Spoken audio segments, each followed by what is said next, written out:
جتنا آپ اللہ پہ ریسرچ کریں گے آپ کی پرسنالٹی اسٹرانگ ہوتی جائے گی اور آپ کا کانفیڈنس کا لیول بڑھتا جائے گا. جتنا آپ لوگوں پہ ریلائی کریں گے نا آپ ویک ہوتے جائیں گے. یہ بات یاد رکھیں. اگر آپ کے ذہن میں یہ پوائنٹ آ گیا نا، ابن تیمیہ نے ایک کتاب لکھی ہے ریلیف فرام ڈسٹریس، کلام اللہ .com پر کتاب ہے. وہ کتاب صرف اس آیت کی تفسیر ہے، لا الہ الا انت سبحانک انی کنت من الظالمین. آپ لوگ پڑھیں گے آپ کہیں گے اتنی سخت باتیں، انہوں نے اتنی سخت باتیں کی ہیں. مثال کے طور پہ انہوں نے ایک بات کی ہے کہ جو بندہ یہ کہتا ہے نا کہ یہ فلانا بندہ میری مدد کر سکتا ہے، تو دیٹ از پارٹ آف شرک. وہ والا شرک تو نہیں ہے کفر والا، لیکن it is part of that concept کہ وہ بندہ غلطی کر رہا ہے، غلطی کھا رہا ہے کہ فلانا بندہ. جس بندے کی امید انسان سے لگے گی نا کہ یہ کر دے گا، یہ مسئلہ میرا، اس کو کانٹیکٹ کرو یہ کر دے گا. ایک ہے کہ مشاورت کے لیے، اس میں کوئی حرج نہیں، میں بھی کرتا ہوں. ایسا نہیں ہے کہ میں کسی سے کانٹیکٹ نہیں کرتا، میرے بھی ٹیچرز ہیں، میں بھی ان سے مشورہ کرتا ہوں. ایک ہے کہ اس سے امید لگا لینا کہ یہی حل کرے گا اور یہ کر سکتا ہے. یہ خطرناک کانسیپٹ ہے اور یہ مومن کو، مسلمان کو زیب نہیں دیتا. اس میں آپ کو ایک حدیث سناتا ہوں. دیکھیں ابو بکر صدیق کے حوالے سے. Abu Bakr the truthful, may Allah be pleased with him, might drop the rein from his hand, so he would strike the leg of his camel to make it kneel and he would pick it up. They said to him, why did you not order us to take care of it? ابو بکر صدیق ہر کام نہ خود کرنا پسند کرتے ہیں. تو کچھ نے شکایت کی کہ آپ ہر کام خود کر رہے ہیں، یہ چھوٹا سا کام ہے کیمل کا وہ اٹھانا، تو آپ ہمیں آرڈر کر دیا کریں. تو he said, my beloved messenger صلی اللہ علیہ وسلم commanded me not to ask people for anything. مسند احمد کی حدیث ہے، صحیح اس کو درجہ ملا ہے. انہوں نے کہا کہ میرے نبی نے مجھے حکم دیا ہے کہ کسی سے کچھ نہ مانگو. اب یہ ہائیسٹ لیول آف توکل ہے. ٹھیک ہے، میں یہ نہیں کہہ رہا کہ کسی سے کوئی مدد ہم نہیں مانگ سکتے، بالکل مانگ سکتے ہیں. اور جب ظاہر انسان ایک بے بسی کا لیول آ جائے تو مدد چاہیے بھی ہوتی ہے، لیکن یہ لیول آپ صحابہ کا چیک کریں کہ وہ کہہ رہے ہیں کہ نہیں میں نے کسی سے کوئی کام نہیں کرانا ہے، میں نے کوئی بھی مدد مانگنی، میں نے اللہ سے مانگی، اور پھر اللہ ایسے لوگوں کے لیے کافی ہو جائے. دیکھیں اللہ تعالیٰ نے کہا نا، سورہ طلاق کی میں آیت آپ کو سنا دیتا ہوں، چیپٹر نمبر 65 توکل کے اوپر اور تقوی کے اوپر، چیپٹر 65 ورس نمبر 2. اس میں اللہ تعالیٰ کہتا ہے وَمَن يَتَّقِ اللَّهَ يَجْعَل لَّهُ مَخْرَجًا، جو کوئی اللہ کا تقوی اختیار کرے گا تو اللہ ہر مشکل سے اس کے لیے راستہ نکال دے گا. وَيَرْزُقُهُ مِنْ حَيْثُ لَا يَحْتَسِبُ، اور اللہ اسے وہاں سے دے گا کہ اس کا گمان بھی نہیں جا سکتا. وَمَن يَتَوَكَّلْ عَلَى اللَّهِ، توکل آ گیا، جو کوئی اللہ پہ ریلائی کرے گا. ریلائنس کیا ہوتی ہے؟ Complete trust. ریلائنس کا مطلب ہوتا ہے کمپلیٹ ٹرسٹ کر لیا کہ انکویسچنیبل ٹرسٹ ہے مجھے اللہ کی ذات پہ کہ اس نے دینا ہے، بس ہی will take care of my affairs. فہو حسبہ، تو پھر اللہ اس کے لیے کافی ہے. جس نے اللہ پہ توکل کر لیا بس پھر اللہ اس کے لیے کافی ہے. ان اللہ بالغ امری، اللہ تعالیٰ اس کے لیے کافی ہے. قد جعل اللہ لکل شیء قدرا، اللہ اس کے تمام امور سنبھال لے گا.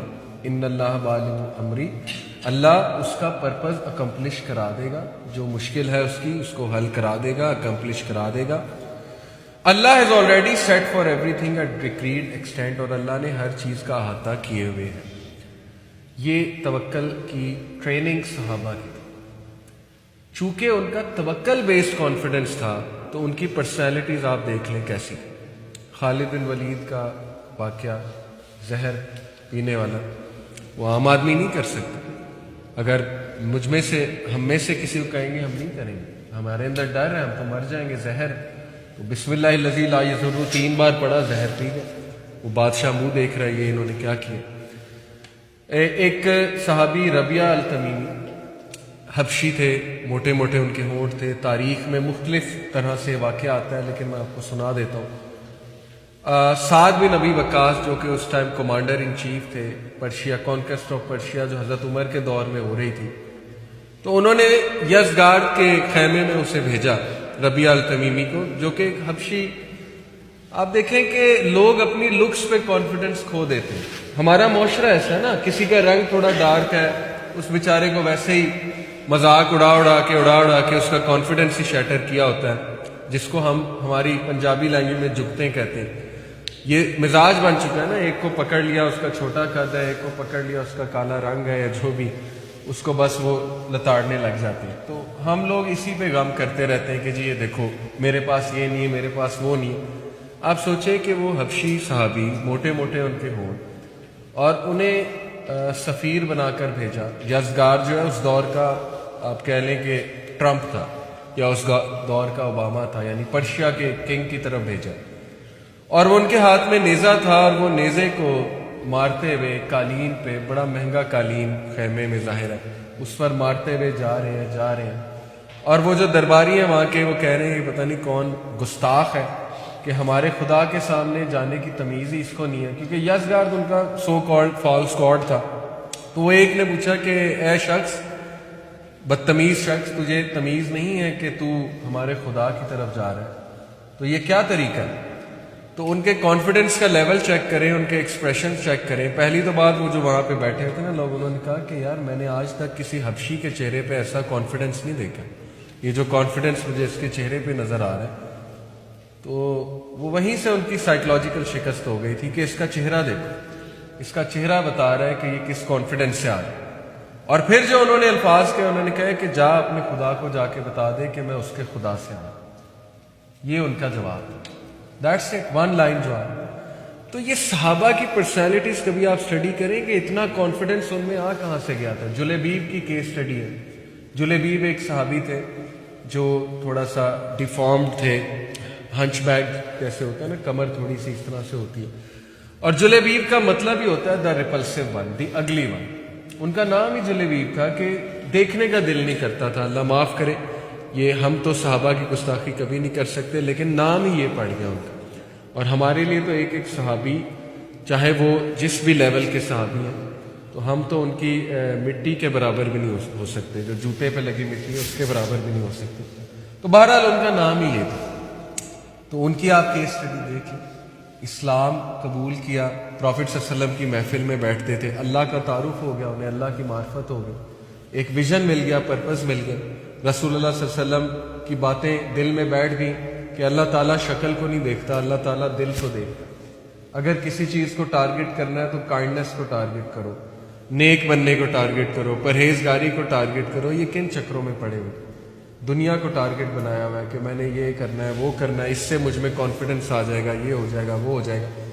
اور تاریخ گواہ ہے کہ وہ صحابی جس کا قد بھی چھوٹا تھا، اس کی شادی بھی کرائی رسول اللہ نے. پورا واقعہ ہے، آپ سن سکتے ہیں یوٹیوب پہ. جلیبیب بہت کامن واقعہ ہے.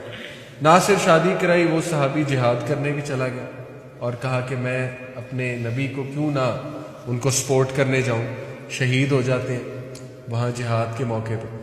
اور 9 کفار کو غالباً یا 11 کو، مجھے بھی فگر بھول رہا ہے، ان کو مارتے ہیں، قتل کرتے ہیں، کیونکہ دشمن ہے. ظاہر ہے جب بیٹل فیلڈ میں ہے تو قتل تو کرنا پڑے گا. تو یہ کیسے کانفیڈنس آ جاتا ہے؟ ایک بندہ جس کو پرپز ہی نہیں پتا اپنا، جس کو لوگ کہہ رہے ہیں کہ ریپلسو ون ہے، جس کو بچے بھی ہیں وہ پتھر مار رہے ہیں، اور نہ ان کے کوئی باپ کا پتہ ہے، نہ ماں کا پتہ ہے، وہ اکیلے رہتے ہیں، بس معاشرے کا دھتکارا ہوا انسان ہے. وہ انسان تلوار اٹھا لیتا ہے، جہاد کرنے پہنچ جاتا ہے، اور کتنے جو ہے وہ دشمنوں کو مار آتا ہے. اور اس کے بعد اس کا کانفیڈنس لیول آپ دیکھیں، ان کی باتیں دیکھیں. یہ مثالیں اس لیے ہیں کہ یو ہیو ٹو انڈرسٹینڈ کہ اگر آپ اللہ کو ایکویشن سے نکالیں گے، اپنے آپ کو آل ان آل سمجھیں گے، تو یہ ڈپریشن میں آپ کو لے جائے گا. یہ کانسیپٹ، یہ سیلف ریلائنس والا جو کانسیپٹ ہے، یہ ویسٹ کی طرف سے آ رہا ہے. کیونکہ ویسٹ کے پاس کچھ ہے نہیں، مذہب نہیں ہے ان کے پاس فلسفی نہیں ہے لائف کی، کیونکہ کرسچینٹی نے نہیں کچھ انہیں دیا، سیدھی سی بات ہے. لیکن ہمارے پاس جو اللہ سبحانہ و تعالیٰ کا کانسیپٹ ہے، اس کو پکڑ لیں. اوکے، اللہ تمام امور سنبھال لے گا. اچھا.